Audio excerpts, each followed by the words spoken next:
2024లో టాలీవుడ్ లో ఎన్ని హిట్స్ ఎన్ని ఫ్లాప్స్ చూసినా చాలా మంది సినిమా స్టార్స్ సినిమాలతో గుర్తింపు తెచ్చుకున్న కొంతమంది మాత్రం వివాదాలతో వైరల్ అయ్యారు. ఈ సంవత్సరం టాలీవుడ్ లో పెద్ద వివాదాలే అయ్యాయని చెప్పుకోవచ్చు.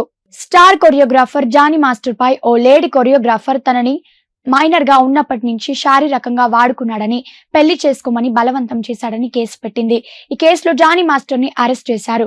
కొన్ని రోజులు జైల్లో ఉండి విచారణ అనంతరం బెయిల్ మీద బయటికి వచ్చారు. ఈ కేసు టాలీవుడ్ లో బాగా చర్చగా మారింది. ఈ కేసు నేపథ్యంలో జానీ మాస్టర్ కి వచ్చిన నేషనల్ అవార్డు కూడా హోల్లో పెట్టారు.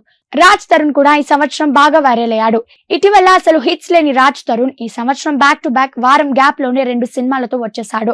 ఈ సినిమాల సమయంలోనే ఓ మహిళ రాజ్ తరుణ్ ని అతన్ని పెళ్లి చేసుకుంటాడని మోసం చేశాడంటూ మీడియా ముందుకు వచ్చింది.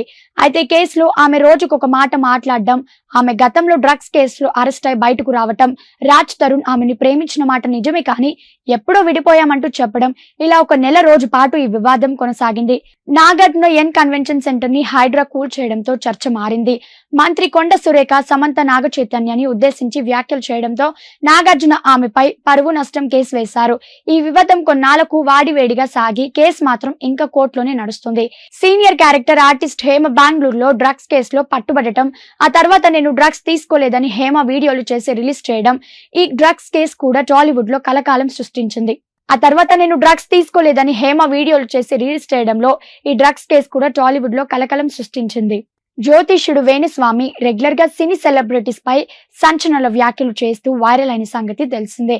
ఇటీవల కూడా నాగ చైతన్య శోభిత మీద వ్యాఖ్యలు చేయడంతో అతని మీద మహిళా కమిషన్ లో ఫిర్యాదు చేయడం, అతన్ను కోర్టుకెళ్లి అతన్ని విచారించొద్దని స్టే తెచ్చుకోవడం, కోర్టు తర్వాత ఆ స్టేని కొట్టేయడం, ఈ వివాదం కొన్నాళ్ల పాటు సాగింది. ఇటీవల అల్లు అర్జున్ పుష్ప2 రిలీజ్ సమయంలో సంధ్య థియేటర్ కు వెళ్లడంతో తొక్కిసలాట జరిగిన ఓ మహిళ చనిపోవడం, ఆ మహిళ కుమారుడు తీవ్రంగా గాయపడటంతో ఈ ఘటన సంచలనంగా మారింది. ఈ ఘటనలో అల్లు అర్జున్ అరెస్ట్ అయి జైలుకు వెళ్లి బెయిల్ పై బయటకు వచ్చారు. ప్రస్తుతం ఈ కేసు నడుస్తుంది. ఈ ఘటనపై పోలీసులు సీరియస్ గా ఉన్నారు. ఆ బాలుడు ఇంకా హాస్పిటల్లోనే చికిత్స పొందుతున్నాడు. మోహన్ బాబు ఇంట్లో మంచు విష్ణు వర్సెస్ మంచు మనోజ్ ఆస్తి గొడవలు ఇటీవల బయటకు వచ్చాయి. ఒకరిపై ఒకరు బౌన్సర్లతో దాడి చేయడం, పోలీస్ కంప్లైంట్లు ఇవ్వటం, మంచు కుటుంబం ఈ వివాదంతో రోడ్డుకెక్కింది.